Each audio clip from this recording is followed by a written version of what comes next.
this was the only day when he was not shouting at me or like beating me.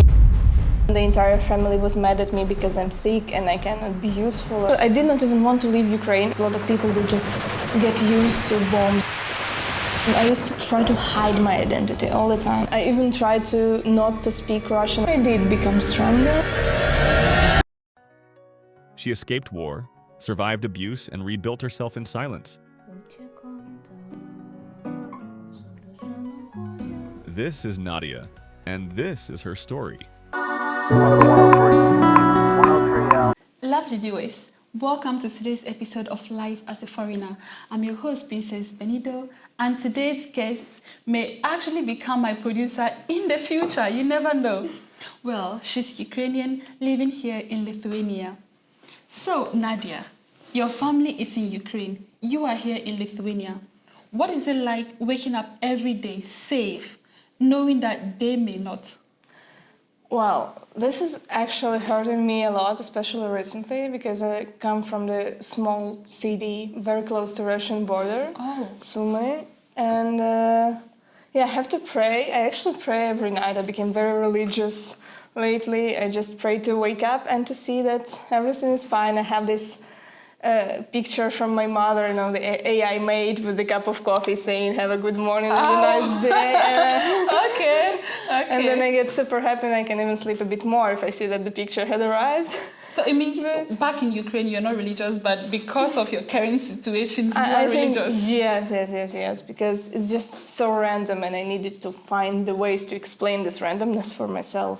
Where were you when the war started, and what do you vividly remember during the early days? I was in Kyiv because I lived in Kyiv for like 7 years since I started my university.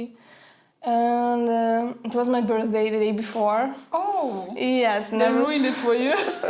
Sort of. I was very sick. I was coughing, I remember, and I could not sleep all the night because of the coughing. And I've heard some weird noises outside somewhere around 4 o'clock. And people in some group chats were like, what's going on? Did the war start? And I'm saying them, oh, calm down, guys, these are the fireworks. You knew the war may start? Yes, because you said they were asking, has the war started? Okay. Let me give a bit of context maybe, because there were a lot of clear signs that the war might start, not maybe in the way it looked like, because we had this war going on actually from 2014, when the Crimea was annexed by Russia, and then the Russian military started making a lot of noise, a lot of action in the eastern regions. Well, that was technically the war already, and Ukraine had to reply, and it was the conflict which looked for the entire world like, oh, they are fighting somewhere in this Soviet Union area, some people cannot really understand who is stronger, and it did not seem clear even to me, although I lived very close, but I was a kid as well, so not much pressure on myself. So they say they told you, or they were shouting, the war has started, and then you were like, no, it's just fireworks. Well, all the embassies were taking out their people from Ukraine, for example, like French, American, Italian, whatever. There were clear signs that Russia may plan the invasion, and there were a lot of Russian military around the border. And I think a lot of people who were not that optimistic, they would believe that the war will start. But you were quite optimistic. Yeah. I was not, actually. I knew that something bad is going to happen. I was prepared for that. And when it started, actually my personal life was kind of at the bottom. So when the war started, I was like, so now it's the war. Super nice. Okay. It surprised me universally. Yeah, that was kind of bad. And I lived with my ex, with my boyfriend, who is now my ex. And he was a very toxic guy. And, Ukrainian as well? Abusive. Yeah. Okay. And I remember this was the only day when he was not shouting at me or like beating me or because saying something. Maybe he knew you may all die, so what is the point? Well, I don't know. He was beating you? Yes, this was like a very abusive relationship at the time. Oh no, but how long were you guys together? We were like 2 years, almost 2 years, and like the last year was very bad. But you know, when you get into this kind of relationship, you cannot get out because you think that it's you who is the problem. It's not him. Oh. Definitely, yes. So he took me to his house in the central Ukraine because it was a bit safer. And what was there? I just remembered I was super sick and I was getting all this news and it was making me even more sick. And then the entire family was mad at me because I'm sick and I cannot be useful or do something. Whose family? Your family? His family. His family, yeah, yeah. But what were you supposed to do? You were... Well, I should have helped his mother With to what? to do all this cooking, cleaning and stuff, and to volunteer, to, I don't know, join some help for the front line or whatever. Well, that's what they expected maybe, but I was just so sick. I think I had the pneumonia back then, and it was just good if I could not cough for 1 hour, and that would be like a really nice hour of... This feels like he's not just the only one who is abusive. It feels like his family also, because you clearly see the person is sick and you want her to help. Help with what? I'm mostly not sick. I barely fall sick. My mother-in-law, she doesn't want me to do anything. Like, even in the kitchen, when I go there, it's like, no, it's okay, I'll do it. No, it's okay. If her son is not treating me in the way that she thinks a guy should treat their spouse, she's just shouting, why are you treating her like this? You have to be nice to her and stuff like that. Yeah. Your ex's mother was expecting you, who is sick, to come help her. Like, are you kidding me? That was kind of the bottom, actually. Thank God you left. Yeah. What finally made you leave that relationship, that toxic relationship? Actually, I did not even want to leave Ukraine, and I didn't even want to leave that relationship. But because it's just how it works, I guess. Because when you, the guy was constantly like making me feel that it's my problem. If I change, everything will change, and I was just thinking it over and over and over and over, like what else can I change, and hating myself, and well, it was never supposed to change. You should have left earlier. Oh boy. But yeah, I was very happy because I got the invitation from Lithuanian Music and Theatre Academy as I started my studies as sound engineer to continue the studies here as an Erasmus exchange program. During the war? Yeah, because of the war, they simplified the process and everything, and they were taking basically everyone. So I applied, and by that time my ex said, you either leave this house or you leave this house, you have no options. And I left first to Warsaw to my half-brother's family, and then when I got the answer from the academy, I moved to Lithuania already and settled in Vilnius. His family members were the ones that finally helped you to make the decision to leave. Yes. Then the war helped you. Yeah. Actually, yeah. When did you come here, Sally, to Lithuania? It was April 2nd, 2022. Okay, all right. So you are done with Erasmus, right? Yes. What made you decide to stay here while your family is still in Ukraine? Well, as my family lives in a smaller city, which is still like Kaunas-sized, but still a small city considered in Ukraine.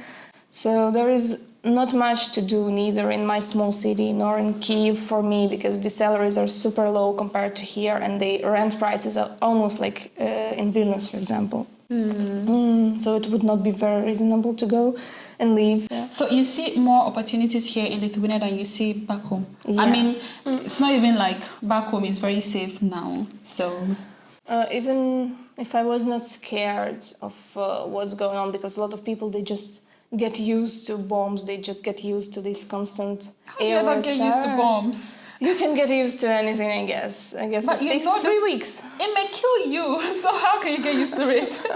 Well, our people, I think they just get used to living this constant stress and constant danger, and maybe when it's your home, and maybe when everything which you really like and care for is located here, then you will not mind it as well.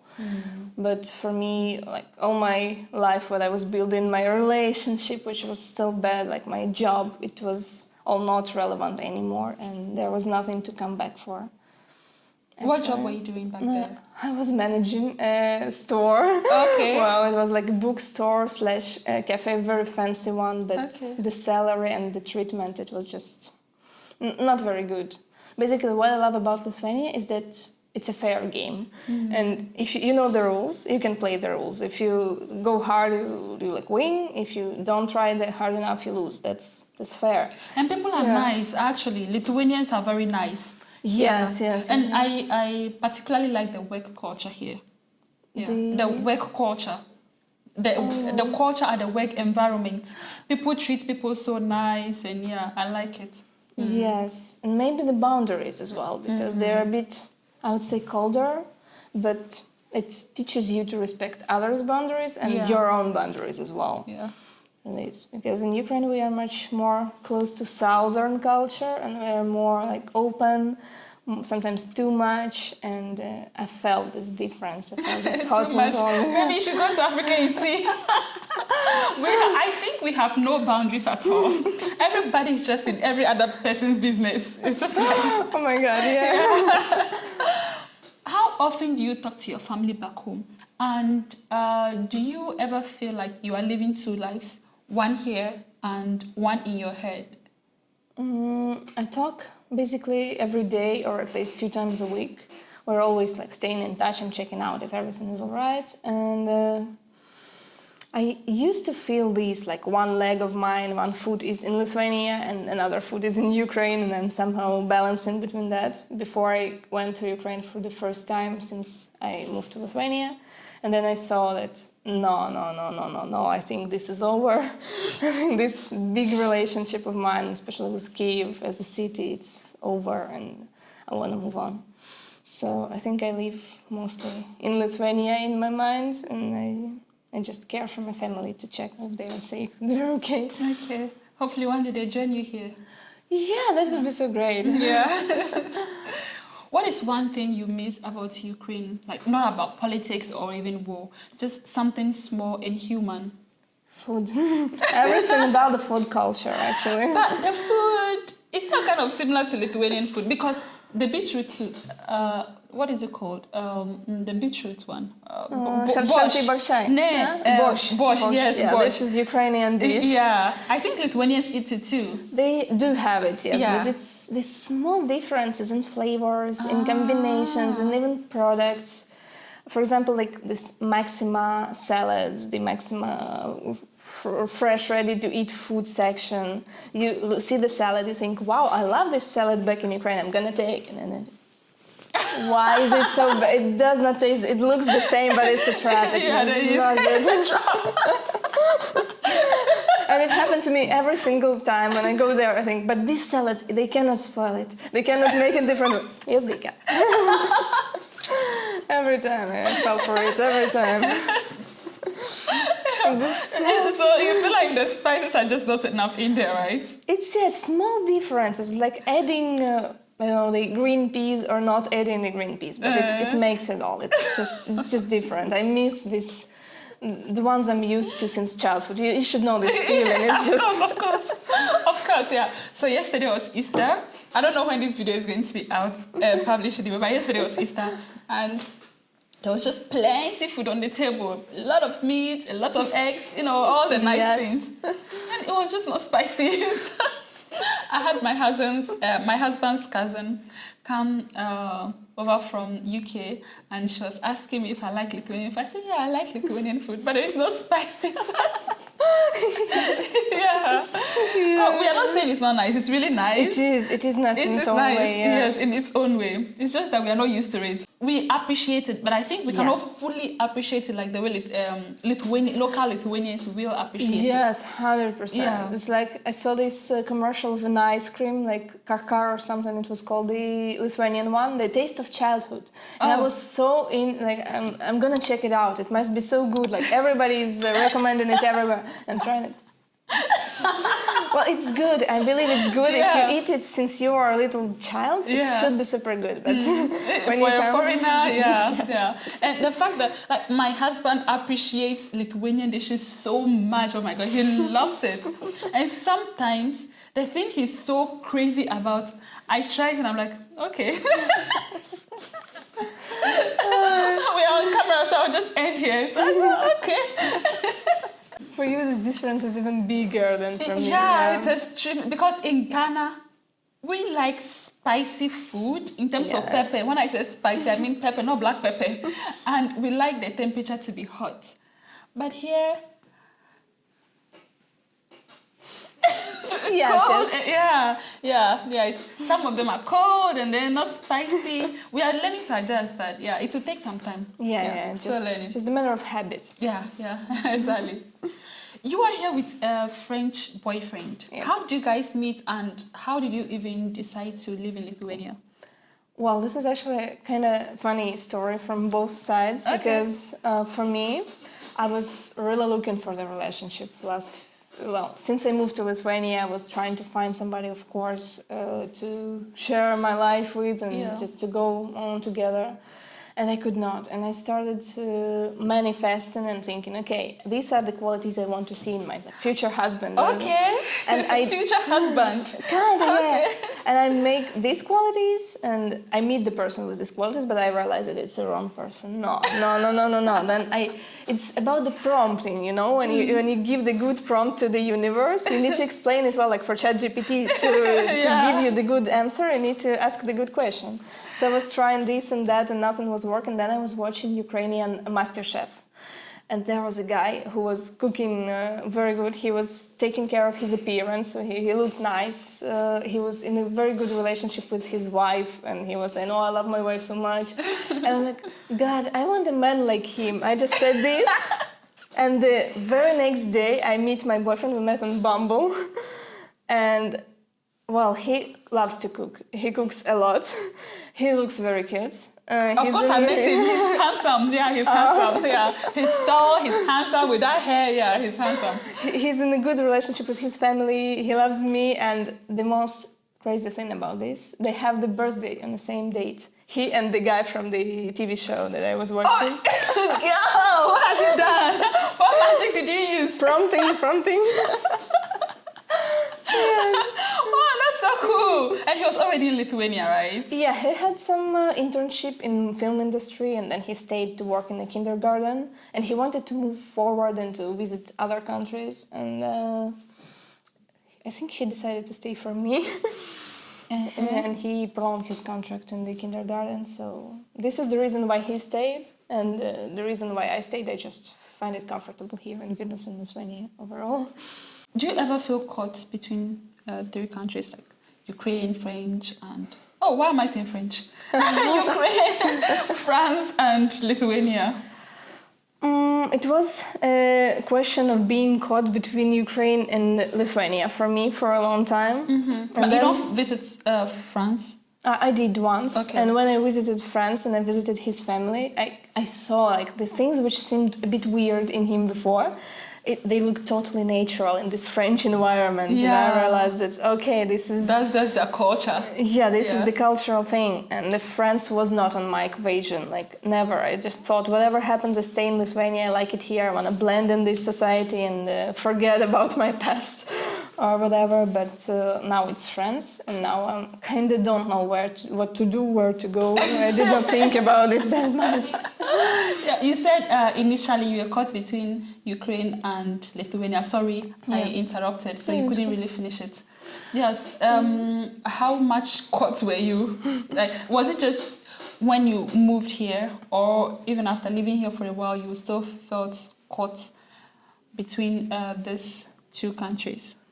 I feel like I will never be super local here, like naturally local, and I will never be that local and on the same vibe with society back there, because I know that when you're not living in the country which is going through very big stress and like big events such like war, it's different, perception of the world now with the most of people there. And I don't say that it's bad or mine is bad, it's just different.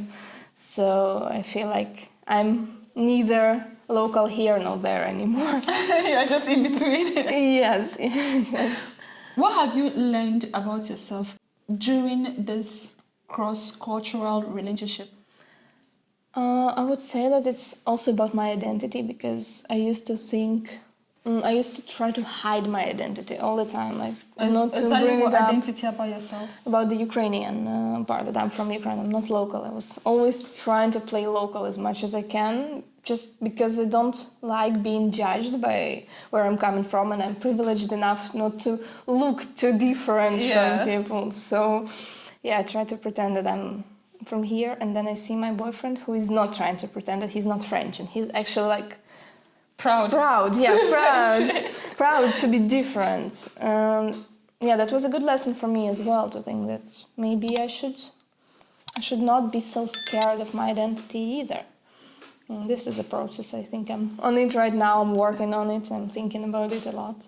But it got better. I stopped hiding, maybe.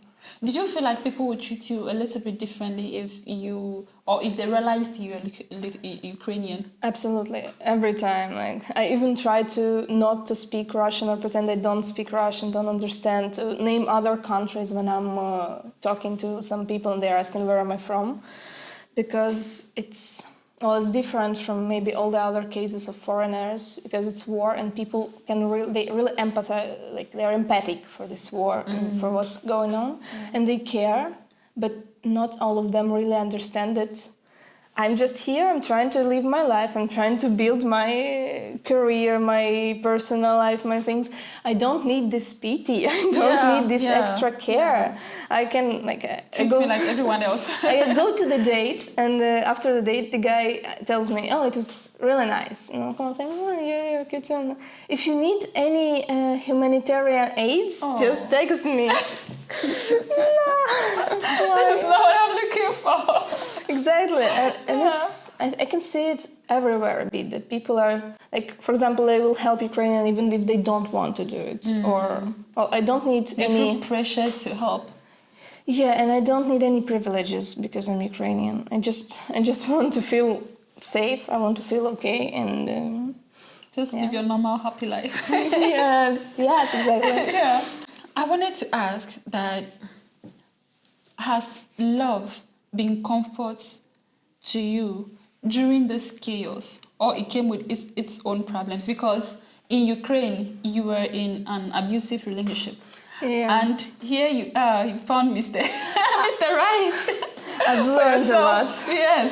So what has love been to you during all this chaos, amidst all this adversity? I would say that it's a safe space for me, this relationship, and it's a good environment for me to grow, because like my boyfriend is super optimistic. He just looks at things so kind and so nice that you just keep you take it to yourself. You start looking the same way, and you start being nicer to yourself as well, because he's nice to you and he's nice to everything. And I think I just started growing like a plant which was finally in the right soil. I just started growing in my artistic way, in every way basically. Okay, I'm happy you found a good person. Thank you so much.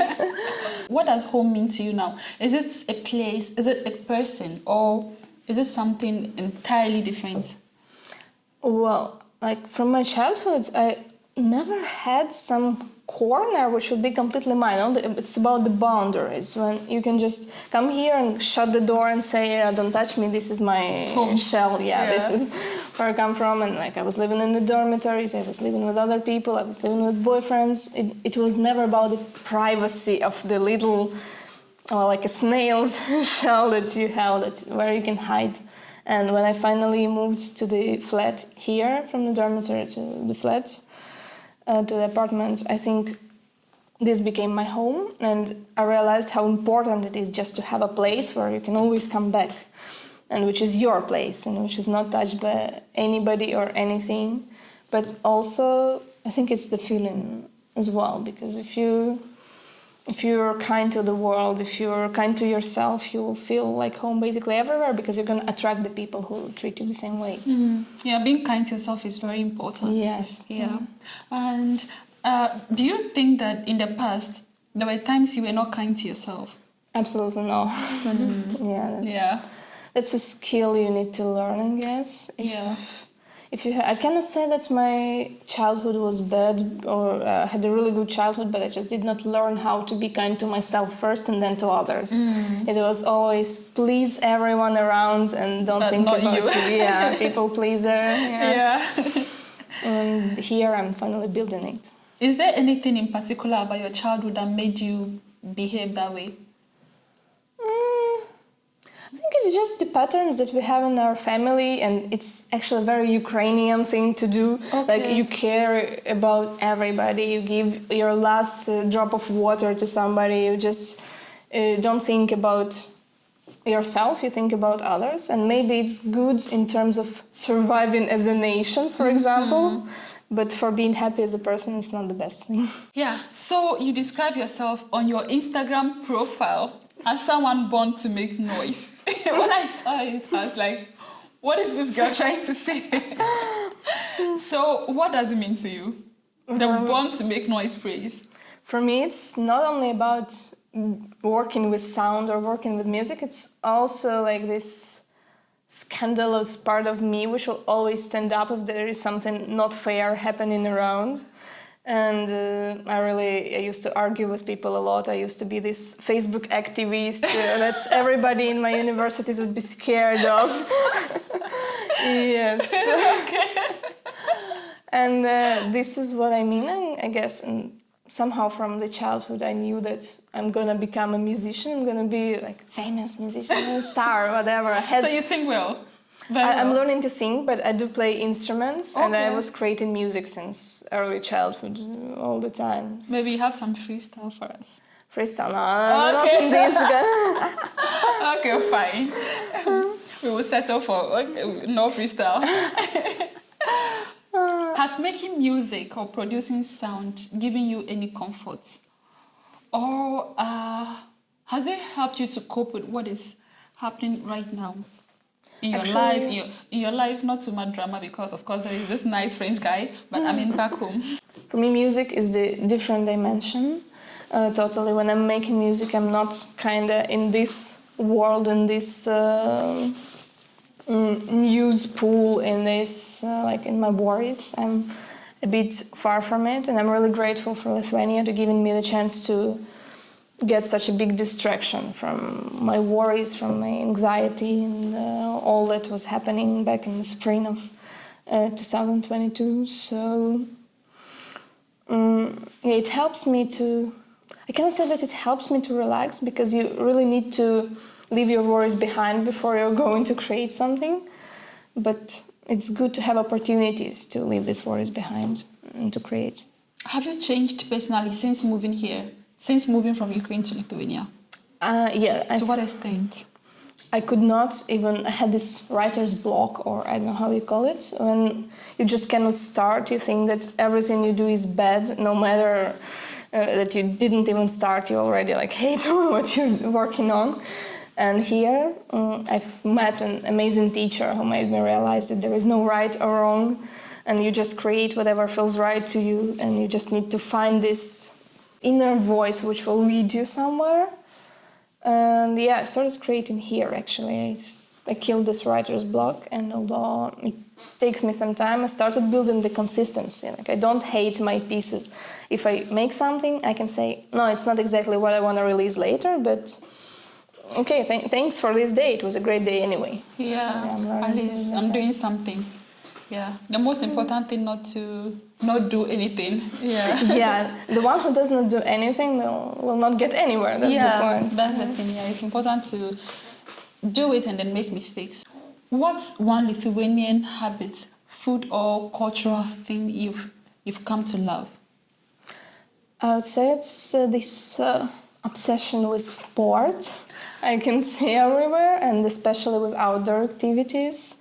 Like in Kyiv, for example, but even in Sumy we have pretty bad roads, and especially in Kyiv it's big hills, and you cannot do a lot of biking, or no, it is complicated. And here it's kind of flat surface and a lot of bike lanes. I started roller skating, and I'm super grateful for the inspiration for that in Lithuania. Yes. Exactly what outdoor activity are you currently doing, or do you enjoy doing here in Lithuania?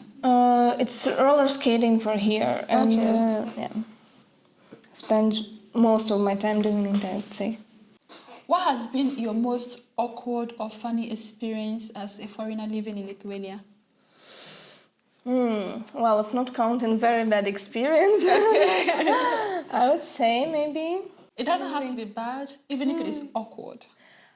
If awkward, I have one story, yeah. Okay. Well, I live with a lot of old people in my staircase, and one day I was just trying to come in, and I see the old lady with her bags, and I'm asking her in Lithuanian, you know how this is gonna end, right?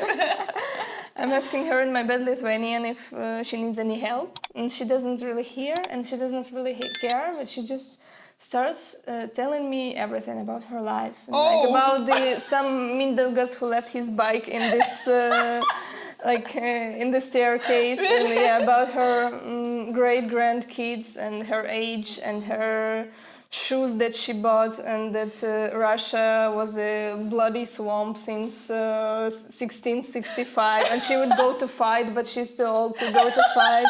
Fight for what? Against Russia. Against Russia. Yeah, and what else? Well, I remember that pretty well. Like, she told a lot, and at some point she asks, "What flat are you from?" And I say, "This flat." And she's like, "Ah, so you're that Ukrainian girl?" And I'm like, "Yeah. Oh my God, I have these pants that I bought in Germany a few years ago. I never wear them. Maybe you want them? I can give them to you." And I think it's been 40 minutes, like literally 40 minutes. And then she's like, "Wait, but do you understand Lithuanian?" I said, "Yo." She was speaking all this in Lithuanian. Yeah, of course. I don't remember how this ended, but I just came home and I'm like, oh my God.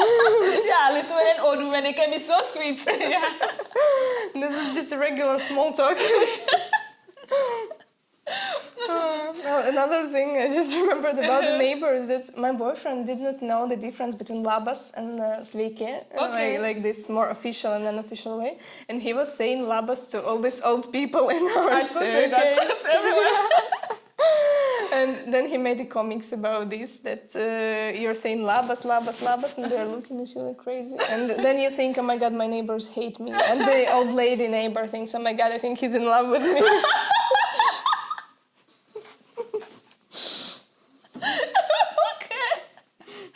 Okay. Wow, that's funny.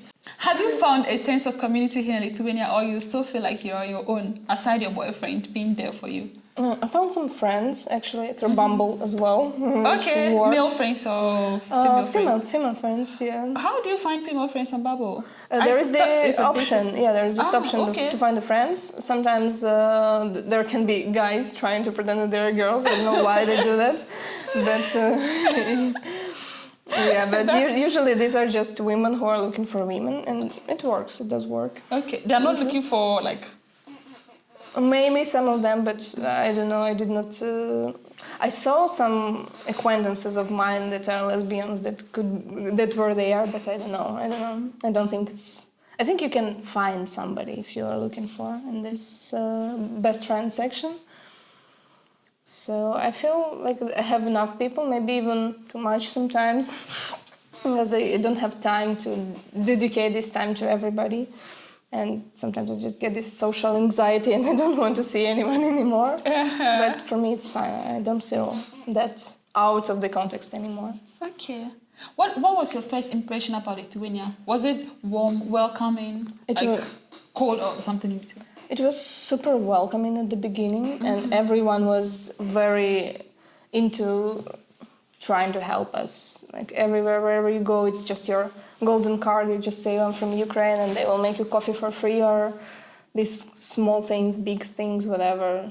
So I'm really grateful for that. But as I mentioned before, it was a bit too much at some time, because I just want to play fair. You felt you were getting all this kind of attention or like care because you're Ukrainian. Yeah, and I also don't like when people bring this up, because it re-traumatizes my memories. Yeah. And maybe I'm here because I don't want to talk about war all the time. Yeah, guys, you can try that. As someone who is very artistic, very creative, do you think Lithuania gives enough space for people like you to grow and improve? or even feel seen and appreciated? That's a good question, because I would say there are some separate people who would be really happy to help you, but I don't think there are a lot of opportunities for foreigners and for any kind of minorities to... You consider yourself minority? I would say as a foreigner. Okay. Yes, anyway. Okay. Because you need to be slightly better than others all the time to get into there, especially in these creative industries, to be noticed, to be called for the next project. You need to try really hard, harder than somebody who has his connections from the university, and just because somebody owes him, he's gonna get his projects all the time. And this is frustrating, but overall, I think it's doable. It's maybe more complicated than in bigger cities in the more multicultural countries, but it's doable. What surprised you the most about Lithuanians and the Lithuanian culture? Well, yeah, this is kind of intimate thing. But I was surprised that wherever you go, there will be a bathroom, and there will be the toilet paper in that bathroom. Because, yeah? Yeah. Yes. I never thought about this too. Yes. Yes. Yeah, for me, Yeah. at first it was such a crazy thing to see. How are people not stealing these toilet papers? Especially like in universities. Like, Yes. because, for example, in schools, we had these very poorly made toilets for the students and the toilets for the teachers. And yeah. if you go there and if you dare to go there, oh my You are God, in you will be trouble. punished. Yes. And here you just can do whatever you want. And it's... Yeah. Like in Ghana. Oh my God. Public toilet. Are you kidding? Unless you go to like a very fancy place, then you see free toilet papers. Yeah. But yeah, actually, yes, that is a thing. I never thought of it. What advice would you give to Ukrainians or foreigners in general who are now moving to Lithuania? It's really hard to give any like general advice for everyone, because every case is different. Every person's dreams and goals here are different. But what I would say is maybe that if you're not happy with yourself and if you're not satisfied with yourself inside, you will not feel happy and satisfied anywhere else in the world. And maybe you should try to work on it first, to take responsibility in your hands and just to do whatever feels right. What does it mean to be a Ukrainian right now in a foreign country, surrounded by foreign language? I mean, all you hear is labas, labas. How do you even say hi in Ukrainian? Привет. Privyet, yes. Labas, labas, but not privyet. And like, there are a lot of people around you who cannot fully relate to what you are currently going through. I mean, I know that right now your country is not safe, but because I am not in, my country is safe, I cannot fully, even just between us, I cannot fully relate. So how does it feel? I think it's a bit of pressure, because I know that people are expecting me, especially like fellow Ukrainians, they're expecting me to do something for Ukraine, as maybe I have more opportunities to do it, but actually it's just frustrating because you don't have any influence on anybody that much. And I cannot just keep frustrating other people and scaring them with telling that we have war, but will it be helpful? It will just trigger somebody and it will not go anywhere else. So it's annoying, but sometimes when I hear Ukrainian, I still feel like, wow, these are kind of friends, this is kind of home. And I reach out to the people and I feel very open, and they don't always react as happy to... Oh, why?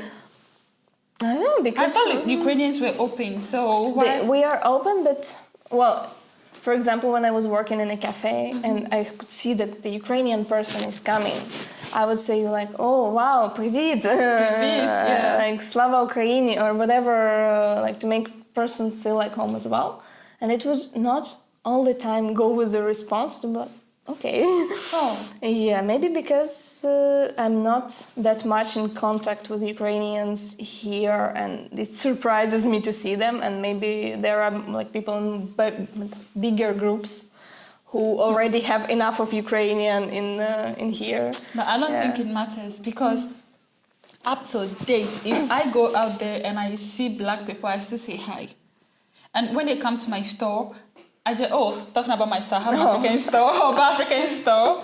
So you guys can visit me whenever you visit Lithuania, if you're not watching me from Lithuania. And if you're watching me from Lithuania also, we are located at Žemynos Gatvė 18 inside the Galactica Mall. We also have an online store, obaafricanstore.com. Yeah, so when people come to my store, foreigners, not just black people, foreigners in general, I just want to talk to them. I want to know how they are feeling. I want to tell them what I feel, and then to also hear what they feel. So these people who don't want to open up, like you say, Slava Ukraine. Yeah. And they don't want to say back. I think there's something wrong with them. They do say back, but not with the energy you would expect them to say with. Well, yeah, it's just like, I don't know, reaching out to the person like, wow, I'm so happy to see you. And it's like, oh, okay. Forget them. Yeah, for real. It's fine. Yeah. It's okay, that happens. And maybe, in the beginning of the podcast, you said you used to not want to expose yourself as a Ukrainian. Maybe they also feel that way. Maybe they're trying to hide. Yeah. Did not think a lot about that, actually. What keeps you hopeful? Not just about yourself, but for your family, for your country, and for your dreams and goals, your aspirations? I would say that I became this religious person and I really started believing in God, who is kind of taking care of all this mess, and what we think is random and irrational, not logical, is actually driven somehow to make this world beautiful and to keep this world beautiful. So I believe that it's God. There is some sense in everything which is going on, and we will see later, or maybe we will not even see that, but few generations after it will be seen what's going on. When you are talking about God and people believing in God, I was having this conversation with my father-in-law last night. Like these days, we don't believe in God. This generation don't believe in God anymore. So I think in the future it's only going to get worse. Do you believe? I believe in God. Oh. Yeah, because just look at this universe. Look at Earth. How can it just happen like that? Even if they are saying it's a small particle that formed whatever, where did that small particle come from? So I believe there is a supreme being behind Earth.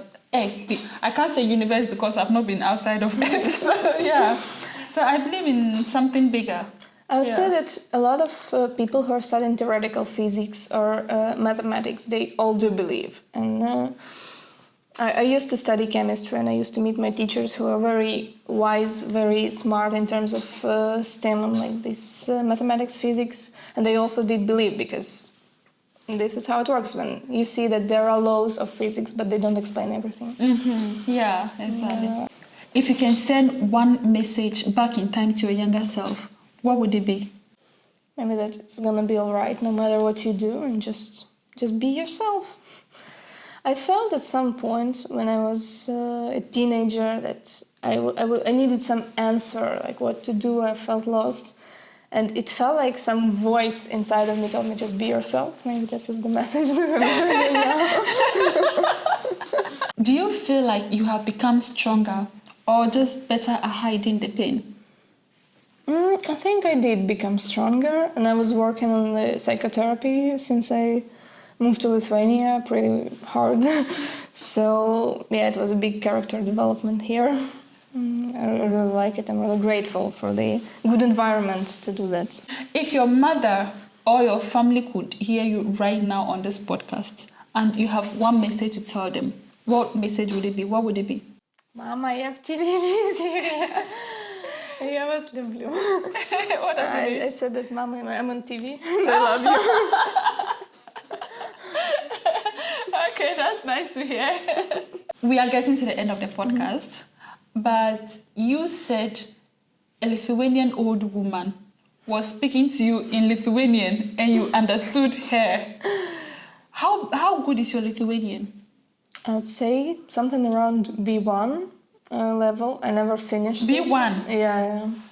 I was doing the courses, and I was also working, speaking with Lithuanian-speaking people, and I spoke myself. And when I was like in the hospitals or something, it was really a big boost to learn Lithuanian. Do you think it's easy for you as a Ukrainian to learn Lithuanian? If you have plenty of time, like I did, then yes, and plenty of dedication. Actually, the grammar structure is similar. It's like kind of it's not the same language group, but still we have the same cases, the endings, all of this. This is logical. Some words, very few of them, but they are the same. And I think I really love languages. I'm into learning languages. How many languages do you speak? 1, 2, 3, like 3 fluently: Russian, Ukrainian, English, plus Lithuanian, plus a bit of Portuguese, and a bit of French. French, of course, Yes. French. And I used to learn German, but in school, and I was pretty good, but I don't remember anything else. Honestly. Wow, you are smart. Yeah, I'm pretty stupid at languages, learning languages. Yeah, it's true. What is the first Lithuanian word you learned? I think it was rukiti, to smoke, because me and my Ukrainian roommate at the beginning, we were having this little 5 minutes of learning Lithuanian, and the most important thing was how to say "let's go smoke." Okay, I see. So Nadia, it was very nice talking to you. I found this conversation very insightful. I've learned a lot, and for some reason, I feel inspired and motivated to go out there and do even more things. Thank you so much for having me here, Princess. I really appreciate it. It's a real pleasure. Okay, guys, so that brings us to the end of today's episode. I hope you enjoyed this conversation as much as I did.